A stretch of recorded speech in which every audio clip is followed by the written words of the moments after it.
Assalamualaikum warahmatullahi wabarakatuh. Kami dari kelompok 1 mata kuliah statistik akan mempresentasikan mengenai materi yang berjudul uji instrumen, yang dalam hal ini ada dua, yaitu uji validitas dan juga uji reliabilitas. Oke, yang pertama adalah tentang uji validitas dalam sebuah instrumen. Valid maksudnya kuesioner harus benar-benar dapat menggambarkan tujuan dari sebuah penelitian. Nilai validitas adalah merupakan nilai korelasi skor setiap butir pertanyaan terhadap skor totalnya. Ketentuan dari uji validitas adalah yang pertama, jika nilai R hitung lebih besar dari R tabel, maka butir pertanyaannya dianggap valid. Dan jika nilai R hitung kurang dari R tabel, maka butir pertanyaannya bisa dikatakan tidak valid. Ini adalah rumus dari uji validitas.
Baik, kami akan menjelaskan dari uji validitas ini itu harus dihitung per soal atau per butir soal.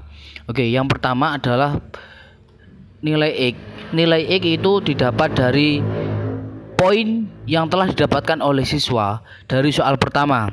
Kemudian yang poin Y itu dari jumlah atau skor yang diperoleh siswa untuk semua pertanyaan. Dan untuk X, Y itu adalah X yang dikalikan dengan Y. Dan untuk X kuadrat itu ya X-nya dikuadratkan. Dan untuk Y kuadrat, Y-nya juga dikuadratkan. Tadi sudah menemukan XY, dan X kuadrat dan Y kuadrat. Kita akan menghitung atau validitas dari sebuah soal tersebut. Yang pertama adalah diketahui N itu atau jumlah responden itu ada 15 orang, dan X itu sama dengan 43, Y 334, XY itu 1054, X kuadrat sama dengan 145, Y kuadrat sama dengan 8230. Ya, dari sini mungkin akan timbul pertanyaan, X-nya dari mana, Y-nya dari mana, X-nya dari mana, X kuadrat dari mana, dan Y kuadrat dari mana. Kenapa tadi kok beda? Nah, ini untuk X itu sendiri dijumlahkan, yaitu sejumlah 15 responden tadi atau dijumlah ke bawah. Y juga sama dengan X tadi, yaitu jumlah ke bawah yang ada di blok Y. XY juga seperti itu, X kuadrat juga seperti itu, dan Y kuadrat juga seperti itu.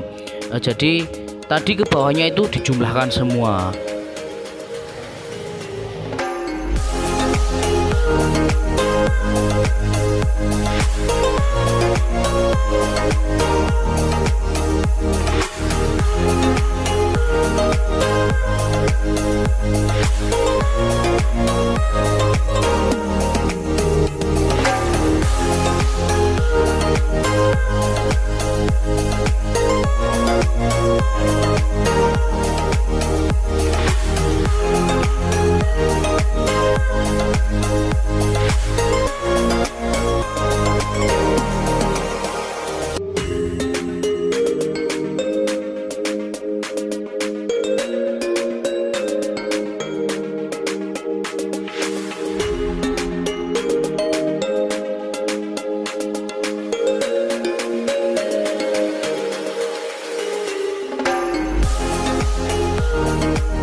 Ini sudah diketahui bahwa R hitungnya sama dengan 0,735 dan R tabelnya adalah 0,533. Jadi jika R hitung lebih besar dari R tabel, maka soal tersebut bisa dikatakan valid.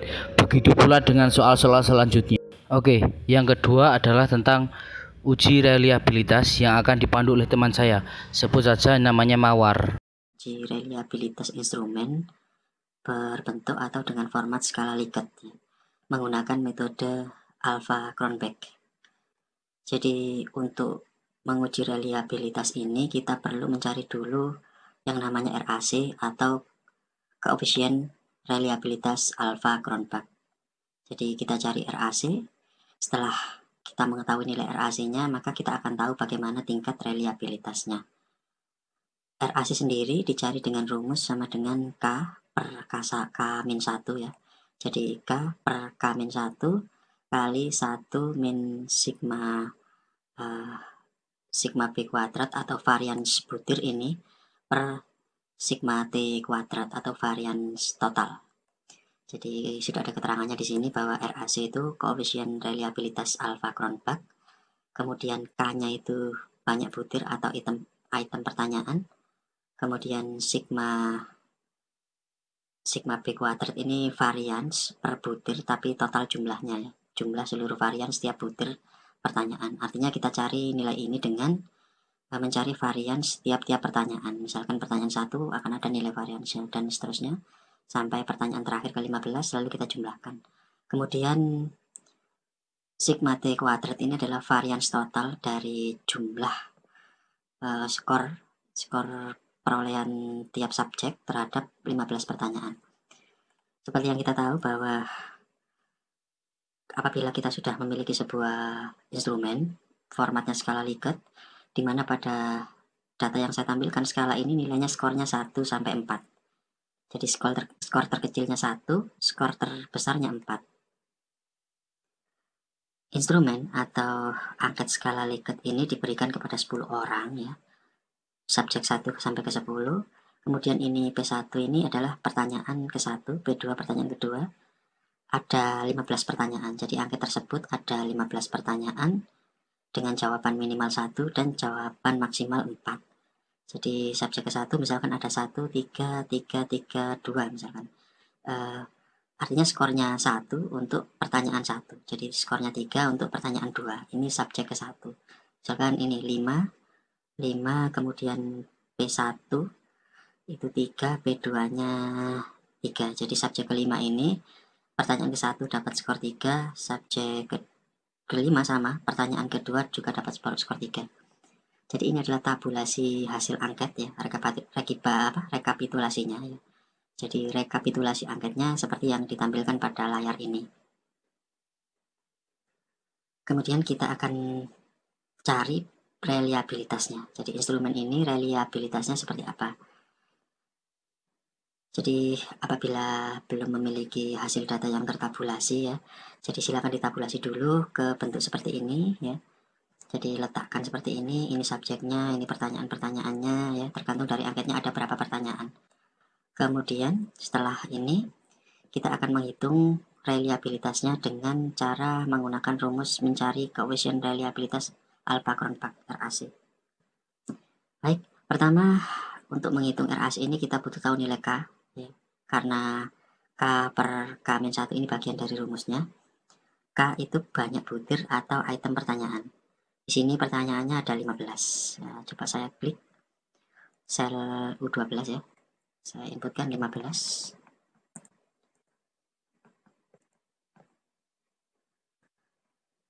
Jadi banyak pertanyaannya 15. Kemudian saya cari K per K-1. Saya letakkan di sel U13. Saya klik sel U13, inputkan rumus sama dengan, ingat bahwa K-nya itu adalah 15. Jadi saya klik K, kemudian per kurung buka lagi K min 1 kurung tutup ya. Jadi akan tampil sama dengan U12 per kurung buka U12 min 1 kurung tutup ya. Ini rumus yang diinputkan untuk mencari nilai K per K-1. Lalu enter. Diperoleh K per K-1-nya 1,07142 sekiannya. Kemudian kita harus mencari ini sigma B kuadrat per sigma T kuadrat. Tapi untuk mencari ini kita harus mencari varians, karena sigma B kuadrat ini varians setiap butir item pertanyaan. Nah, coba saya isikan dulu pada sel B14 varians butir atau nilai varians untuk tiap pertanyaannya.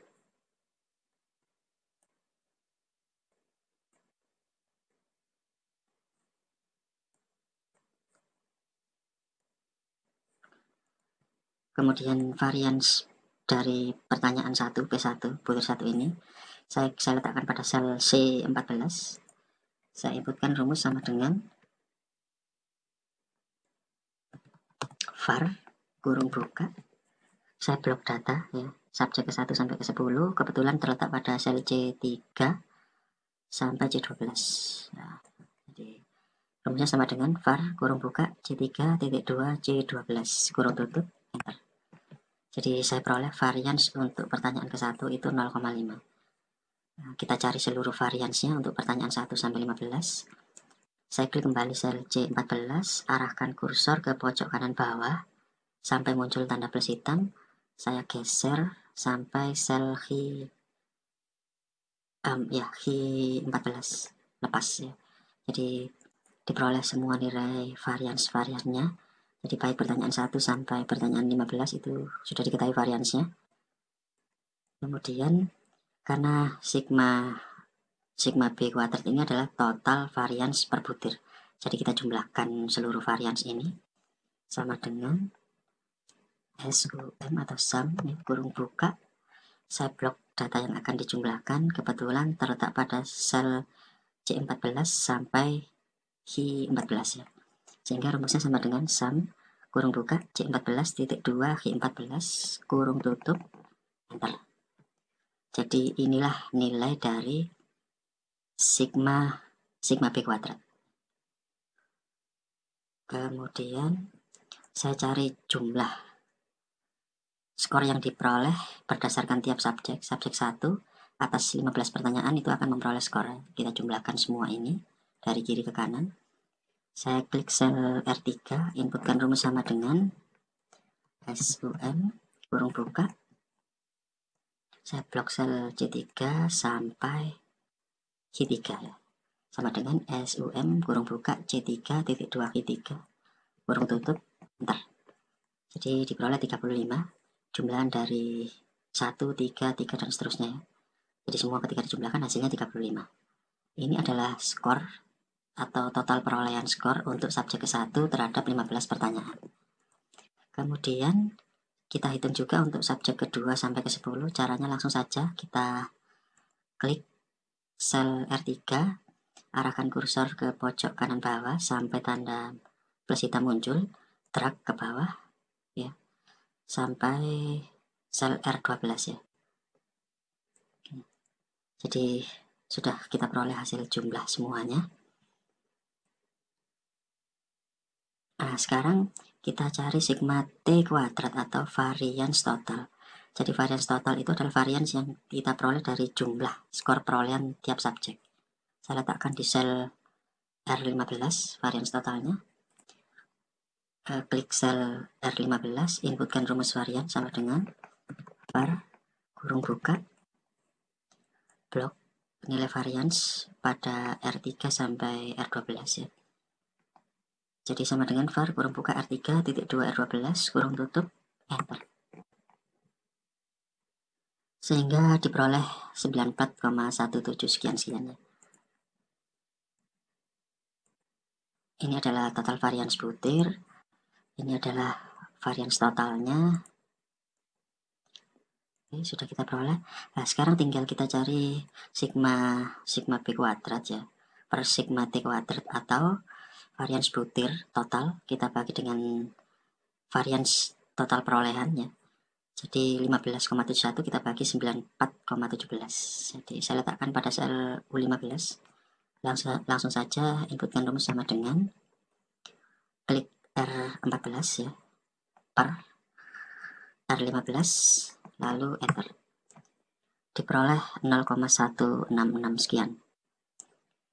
Kemudian 1 dikurangi pembagian tadi, saya letakkan pada sel U19 sama dengan 1 minus, saya klik sel tadi ya, sel U15, lalu enter, jadi 0,833.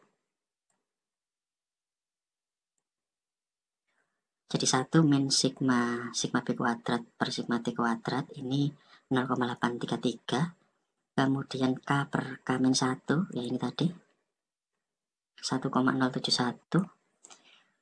Nah, sekarang RAC tinggal kita kalikan 1,071 dengan 0,833. Saya letakkan pada sel X12. Inputkan rumus sama dengan, saya klik K per K min 1-nya pada sel U13 ya. Kemudian inputkan bintang. Bintang ini pada keyboard itu ada angka 8, di atasnya kecil itu notasi bintangnya. Kemudian kali ini 0,833. Jadi sama dengan U13 bintang U19. Jadi mengalihkan 1,071 dengan 0,833. Enter.